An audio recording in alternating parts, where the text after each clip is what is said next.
Bonjour chers amis téléspectateurs, très heureuse de vous retrouver dans notre émission Plaisir Bocaille. Bonjour Dominique, comment ça va? Bonjour Sylvie, ça va? Bonjour chers amis téléspectateurs. Pour ceux qui nous rejoignent, nous rappelons que Plaisir Bocaille, c'est notre émission Plaisir pour découvrir au travers d'ateliers le bricolage pour bricoler malin, la couture pour découvrir des conseils pratiques et la découverte de nouvelles saveurs avec notre atelier cuisine.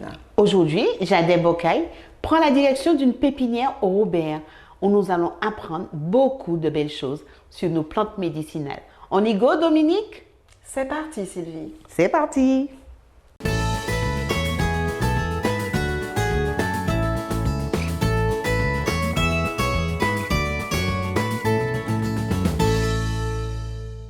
On est dans un site, mais où il y a c'est la nature qui prédomine. Il y a des plantes médicinales à profusion. Alors Dominique, on va découvrir ensemble. Ok. Je suis d'accord avec toi parce que rien que d'y penser, je suis déjà en haleine. Donc on va avancer, on ne perd pas plus de temps. On va voir, on va continuer à visiter, à vous faire partager. Hein. Je veux dire à ceux qui vont nous regarder que nous ne sommes pas jumelles, nous sommes jumelles seulement par les vêtements. C'est ce que tu dis. Ah oui. On va laisser le suspense aux autres. Voilà, nous arrivons sur ce beau site. Oh là. Et nous avons le privilège d'être accueillis ce matin par Madame Dolphin. Mère. Et Monsieur Dolphin. Fils. Voilà, donc exactement. Du coup, vous êtes en cohabitation, vous êtes sur ce site, ce merveilleux site de la pépinière. Alors, est-ce que vous pouvez partager avec nous l'historique, un petit peu nous dire de quoi il s'agit, enfin, que vous nous fassiez rêver au travers. Là, voilà. En fait. Comment vous en êtes arrivé là? Une bienvenue à vous. Merci. Et bonjour aux téléspectateurs.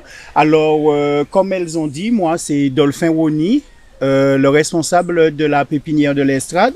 Alors, d'où m'est venue cette idée?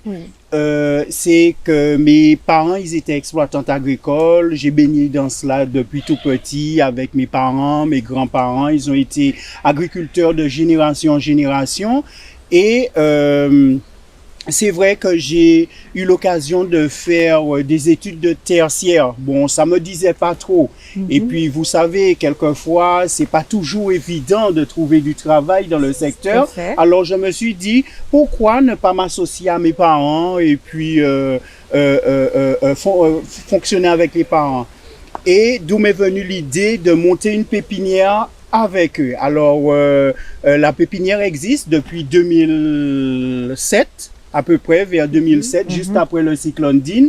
Et on a su développer ce cadre, on a su embellir ce cadre pour recevoir la clientèle et présenter nos meilleurs produits, les plantes locales et même certaines plantes qui sont en voie de disparition, essayer de les remettre à jour. Toutes les plantes médicinales dont parlaient mes grands-parents, et c'est vrai que je n'y portais pas attention, mais aujourd'hui, j'essaie de les mettre en valeur et garder cette sensation du local à la Martinique. Alors, c'est vrai que on a essayé de se diversifier. On a des plantes condimentaires, des plantes vertes, des plantes fleuries, mais notre spécialité, ce sont les plantes médicinales. Alors, je suis associé avec ma mère qui connaît aussi bien les vertus de ces différentes plantes, mais elle y connaît beaucoup plus que moi. Elle aura l'occasion de vous présenter en long et en large les différentes plantes que nous proposons. Mais c'est merveilleux, c'est une belle aventure qui a démarré entre vous. C'est encore un lien d'amour qui se tisse plus au travers de la nature. C'est pas beau tout ça? Exact. Et c'est on vous rassure, vous avez bien réussi parce que le site est magnifique. On est dans un cadre vraiment merveilleux. Oui. Et bien aujourd'hui, on va déjà découvrir une première. Qu'est-ce que vous nous proposez aujourd'hui? Alors, ce que je vous propose aujourd'hui, c'est la plante herbe maltaite, une plante très commune en Martinique, mais un peu méconnue. C'est la plante d'herbe maltaite qui propose différentes vertus. Alors, comme son nom l'indique, herbe maltaite pour la tête. Alors, cette plante présente des vertus pour soulager les céphalées. Elles sont écrasées, les feuilles sont écrasées et mélangées soit de l'huile de coco ou de l'huile de coco ou de l'huile d'olive ou de l'huile de ricin. Et les feuilles écrasées mises dans un bandeau et appliquées sur la tête en cataplasme et c'est ce que nos grands-parents utilisaient lorsqu'ils avaient des maux de tête, des céphalées, etc. Alors, je vous le conseille.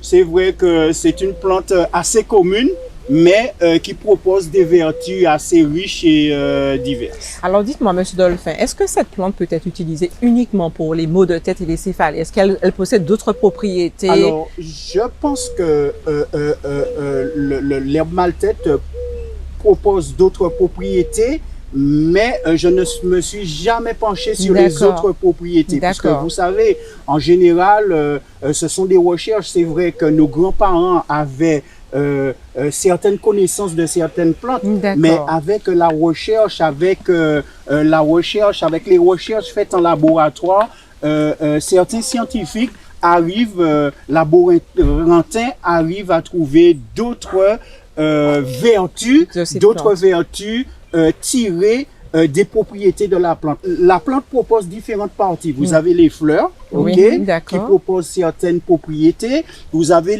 les feuilles qui proposent certaines propriétés, l'écorce de la plante qui propose d'autres propriétés et enfin les racines. Alors chaque partie de la plante propose des propriétés différentes et il faut les connaître, C'est vrai que à certains moments, il faut l'avis de certains médecins, puisque bon, on va pas dire qu'on se lance par exemple dans les plantes médicinales comme ça à tout va. Il faut déjà un diagnostic, avoir par exemple un bilan de santé et à l'issue de ça, on peut utiliser les plantes médicinales en complément pour certaines pathologies, certaines affections.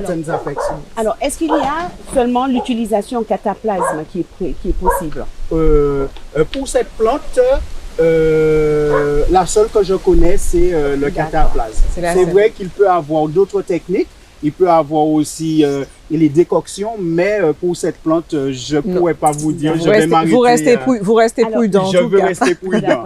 Alors, Madame Dolphin. Parce que tout ce qu'on dit peut être retenu contre vous. Et d'ailleurs, c'est pour cela que nous nous permettons un petit rappel aux téléspectateurs que nous ne prenons pas la place du médecin traitant. La vie du médecin, la vie du professionnel de santé reste à mettre en priorité.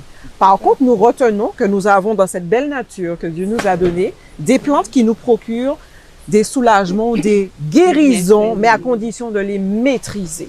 C'est surtout ça le plus important. Qu'on ne se dise pas, Monsieur Dolphin nous a dit qu'on peut prendre ça pour mal, peut-être moi qu'à mettre en tête là en dos. Vous comprenez? Mais on restons prudents et en se disant qu'on a une belle richesse et qu'il faut qu'on l'utilise à bon escient en tout cas. Voilà. Alors, Madame Dolphin, j'allais juste vous demander comment vous êtes arrivée en fait toute cette connaissance sur les plantes médicinales? Alors, ces connaissances viennent déjà, ça se transmet de génération en génération.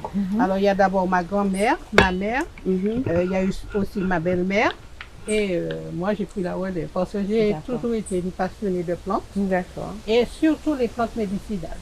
Et vous avez trouvé où toutes ces plantes? Est-ce que vous les aviez déjà?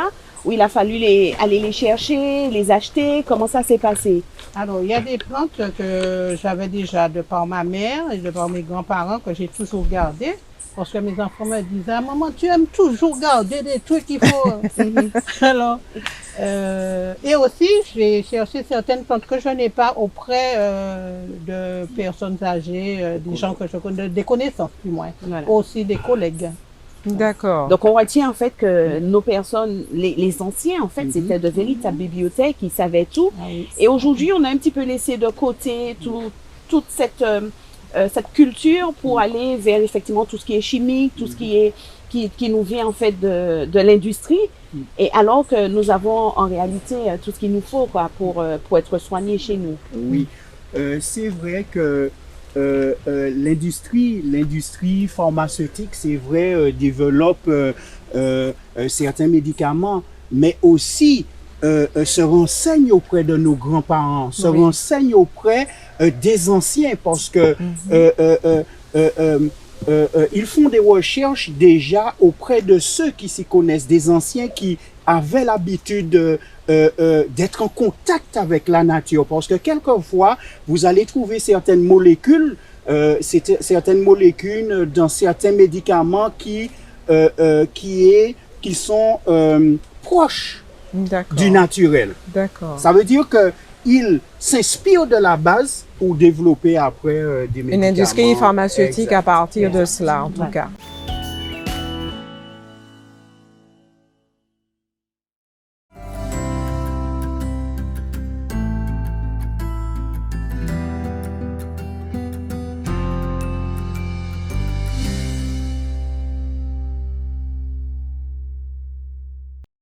Notre petit mot de cœur, notre petit mot d'amour pour vous aujourd'hui se situe dans Matthieu 11, verset 28. Venez à moi, vous tous qui êtes accablés sous le poids d'un lourd fardeau, et je vous donnerai du repos.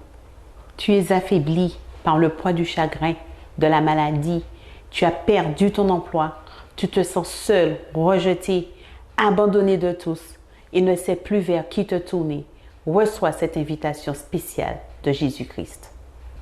Amen.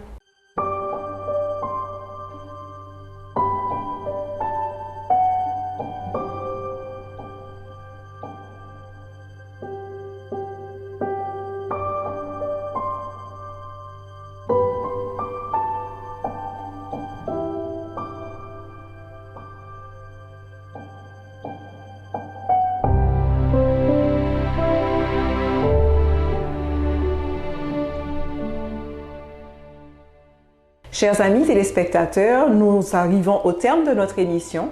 Aujourd'hui, nous avons découvert les vertus d'une plante médicinale et nous vous donnons sans plus tarder rendez-vous pour une prochaine aventure. Et comme nous aimons à vous le rappeler, si cette émission vous a fait plaisir, n'hésitez pas à la liker, à la partager autour de vos amis afin qu'eux aussi en profitent. À très bientôt.